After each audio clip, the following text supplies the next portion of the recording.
Graça e paz do nosso Senhor Jesus Cristo. Hoje nós vamos ao 8º capítulo do livro de Atos.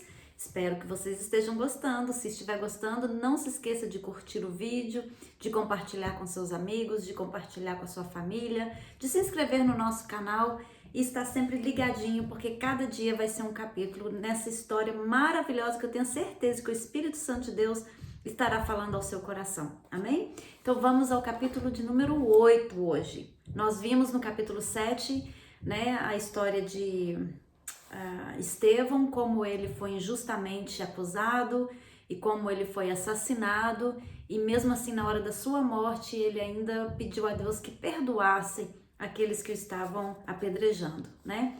Então hoje vamos dar continuidade aqui, ver o que mais acontece. Capítulo 8. E também Saulo consentiu na morte dele. Lembra quando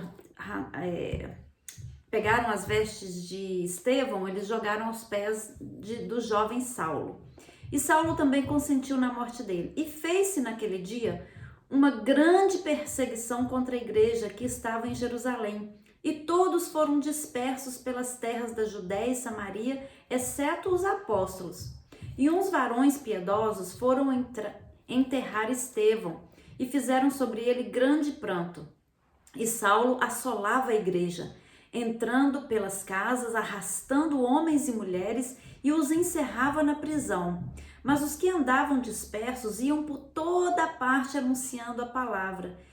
Vejam bem, este Saulo, ele começou a perseguir a igreja, começou a entrar nas casas das pessoas, a pegar homens e mulheres e colocá-los na prisão.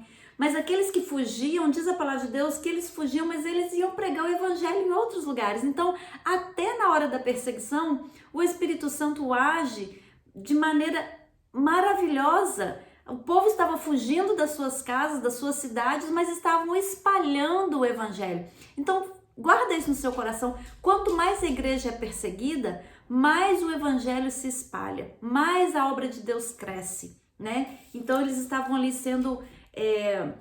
como se diz, estavam sendo expulsos das suas cidades e o evangelho estava crescendo. E Saulo era o mentor de tudo isso, era o que estava à frente dessa perseguição, que aqui diz que houve grande perseguição contra a igreja. E o versículo 6. E as multidões unanimemente prestavam atenção ao que Filipe dizia, porque ouviam e viam os sinais que ele fazia, pois que os espíritos imundos saíam de muitos que o tinham, clamando em alta voz, e muitos paralíticos e coxos eram curados.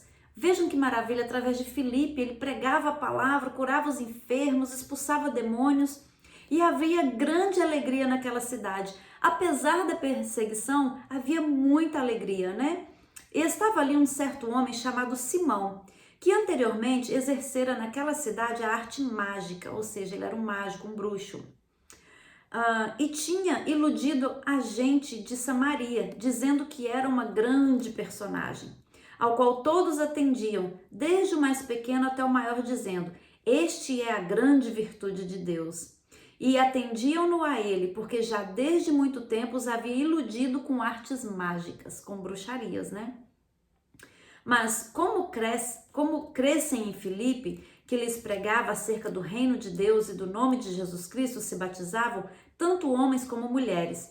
E creu até o próprio Simão, e sendo batizado, ficou de contínuo com Filipe, e vendo os sinais e as grandes maravilhas que fazia, estava atônito. Então veja bem, até esse bruxo que era conhecido na cidade por fazer mágicas, né, por operar mágicas e coisas extraordinárias, até ele creu na pregação de Filipe e ficou grudadinho ali, não largou mais do pé de Filipe, foi batizado e não largou do pé de Filipe, ficou ali do lado dele.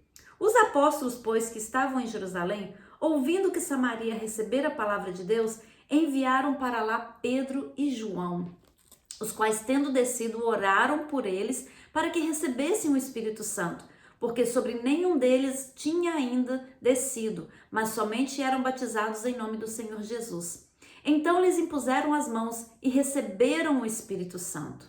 E Simão, vendo que pela imposição das mãos dos apóstolos era dado o Espírito Santo, lhes ofereceu dinheiro, dizendo: Dai-me também a mim esse poder, para que aquele sobre quem eu puser as mãos receba o Espírito Santo.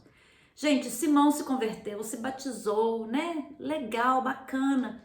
Mas aí veio Pedro e João e começou a impor as mãos sobre as pessoas que estavam recebendo a salvação para que eles fossem batizados com o Espírito Santo. E Simão, vendo aquilo, ficou maravilhado. Ele achou, veja bem o background, né? Veja bem de onde vem Simão. Simão vem de um passado onde ele estava acostumado a magias, né? A fazer magias, e ele cobrava por isso.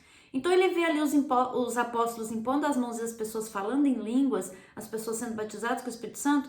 A mentalidade dele volta ao passado dele. Então ele fala, nossa, eu quero ter esse poder. Me fala quanto que é que custa, que eu quero ter esse poder também. Né? Então, mas disse-lhe Pedro, o teu dinheiro seja contigo para a perdição, pois cuidaste que o dom de Deus se alcança por dinheiro. Tu não tens partes nem sorte nessa palavra, porque o teu coração não é reto diante de Deus. Arrependa-te, pois, dessa tua iniquidade e ore a Deus, para que porventura te seja perdoado o pensamento do teu coração. Pois vejo que estás em fel de amargura e em laço de iniquidade. Respondendo, porém, Simão disse, orai vós por mim ao Senhor, para que nada do que disseste venha sobre mim. Tendo eles, pois, testificado e falado a palavra do Senhor, voltaram para Jerusalém e em muitas aldeias dos samaritanos anunciaram o evangelho. Então veja bem, após Simão ter oferecido dinheiro, Pedro fala para ele, fala assim, não, você tem que se arrepender disso que você está falando aí, que a obra de Deus não se faz por dinheiro. Deus não faz nada por dinheiro. Nós não fazemos nada por dinheiro. E Deus não dá o dom dele para pessoas que pagam. Deus não quer o dinheiro de ninguém. Então você tem que se arrepender, porque isso é uma maldade que está no seu coração.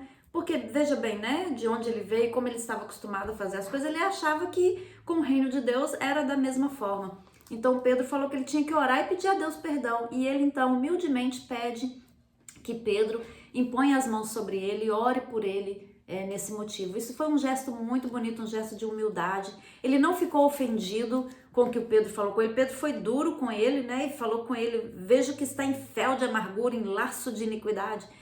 Gente, se a gente fala com alguém hoje que a pessoa está em laço de amargura, não, fel de amargura, laço de iniquidade, que a pessoa está errando, que a pessoa está no pecado, meu Deus do céu, a pessoa fica com raiva, a pessoa sai da igreja, nunca mais quer olhar na tua cara. Hoje em dia está mais difícil pregar o evangelho porque não há humildade nos corações. As pessoas não querem ouvir que estão no erro, as pessoas não querem ouvir que precisam consertar suas vidas.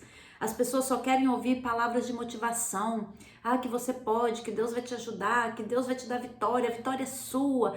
Só esse tipo de coisa as pessoas querem ouvir. Elas não querem ouvir que estão erradas e precisam mudar os seus corações, precisam mudar o seu caminho.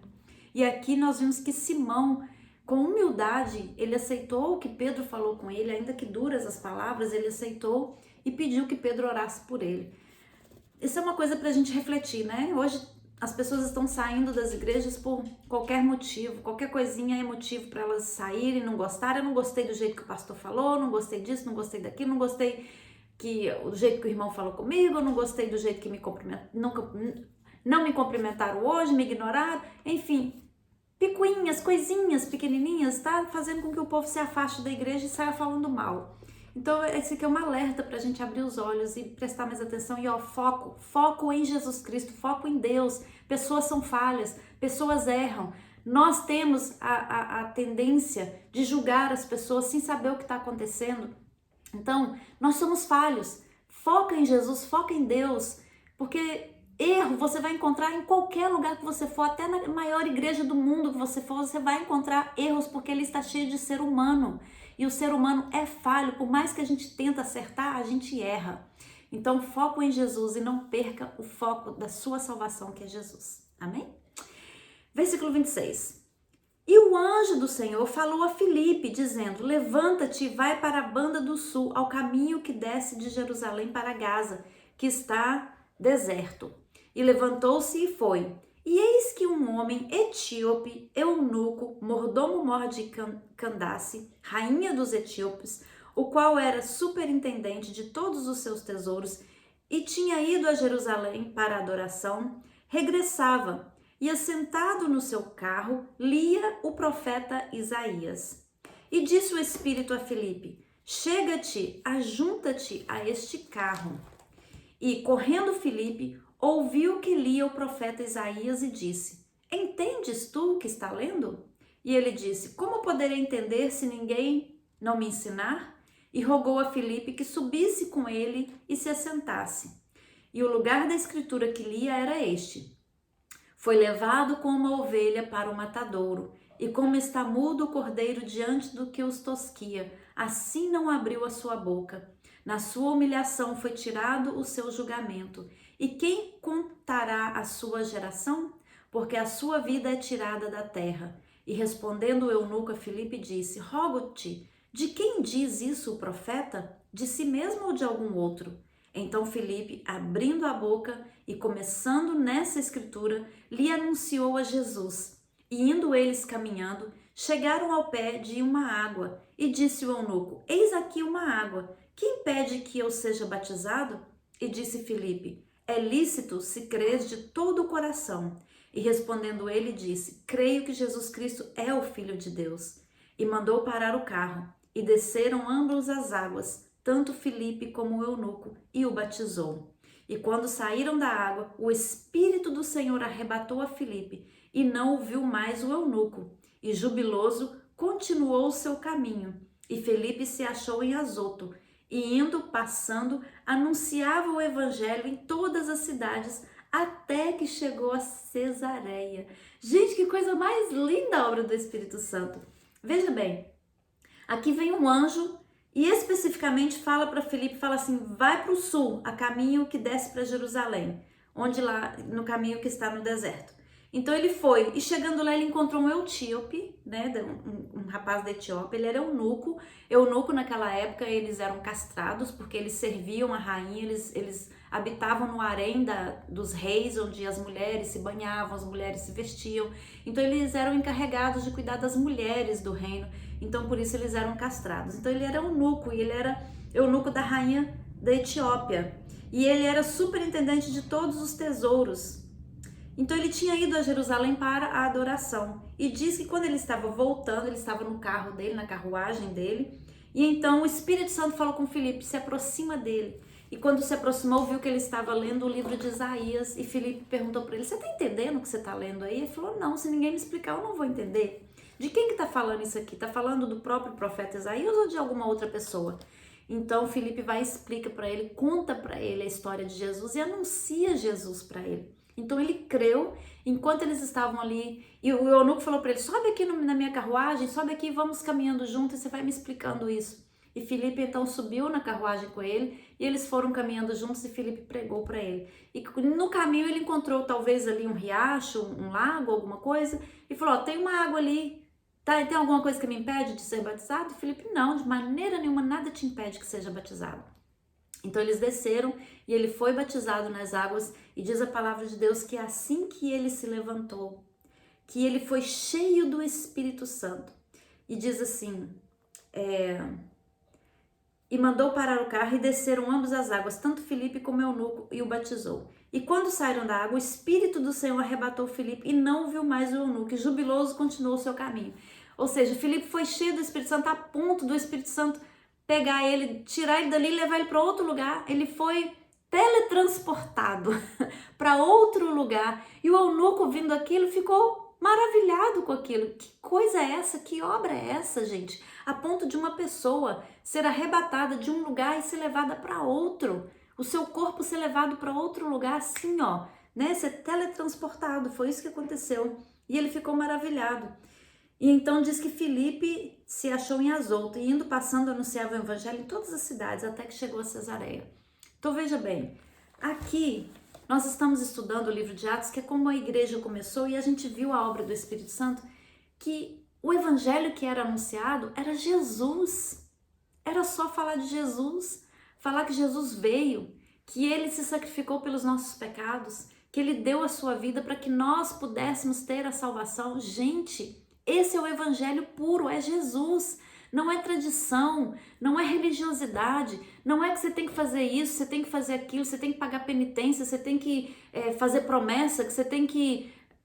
É tanta coisa que a religião impõe. E nós vimos aqui que a única coisa que Deus pede é o quê? Que a gente tem que abrir o nosso coração, receber Jesus como Senhor e Salvador, arrepender dos nossos pecados, ser batizado nas águas. That's it. É isso. Não precisa muita coisa. A partir do momento que você aceita Jesus de todo o seu coração e se arrepende, e você é batizado, automaticamente o Espírito Santo vai começar a guiar a sua vida, e as mudanças que tem que ser feitas na sua vida é o Espírito Santo que vai falar com você. Não é regra de igreja, não é religião, não é pastor, não é bispo, não é apóstolo, não é Buda, não é sei lá quem, Hare Krishna, sei lá, não é nada, não é ninguém que vai impor para você o que você deve ou não fazer, mas é o Espírito Santo. Quando você busca Deus de todo o seu coração, o Espírito Santo vai te guiar, assim como a gente tem visto aqui, como que o Espírito Santo estava guiando aqui estes apóstolos, guiando eles, mandando para eles, vai para esse lugar, vai para aquele lugar, faz isso, faz aquilo. O Espírito Santo te mostra, o Espírito Santo vai mostrar para você, vai revelar para você se uma roupa é uma roupa decente ou não, se é uma coisa que agrada a Deus ou não, se as coisas que você anda assistindo na televisão ou na internet glorificam a Deus ou não, se o tipo de palavras, de palavreado que você usa, se estão edificando a Deus ou não, se o seu comportamento edifica a Deus ou não, enfim, tudo na sua vida que você faz, o Espírito Santo vai te mostrar se é certo ou se é errado, se está agradando a Deus ou não, porque você sabe, lá no fundinho, lá dentro, quando você está conversando, quando você está fazendo uma coisa, quando você se veste, lá dentro você sabe que Deus fala com você. E muitas das vezes a gente ignora aquela vozinha que vem lá dentro falando, não, desse jeito não, isso aí não, essa coisa não, dessa maneira não. Vem aquela vozinha lá dentro e a gente ignora. Então, que você possa ter o ouvido sensível para ouvir a voz do Espírito Santo falando com você e te guiando na maneira que você deve se vestir, na maneira que você deve se comportar, falar, onde você deve ir, o que você deve falar, porque quando Deus guia, quando Deus nos direciona, a gente só vê bênção, como você vê aqui, tanto milagre que Deus operava na vida desses homens, porque eram guiados pelo Espírito Santo. Então, a minha oração hoje é que você deixe ser guiado pelo Espírito Santo de Deus. Um beijo no coração e até amanhã com o capítulo 9.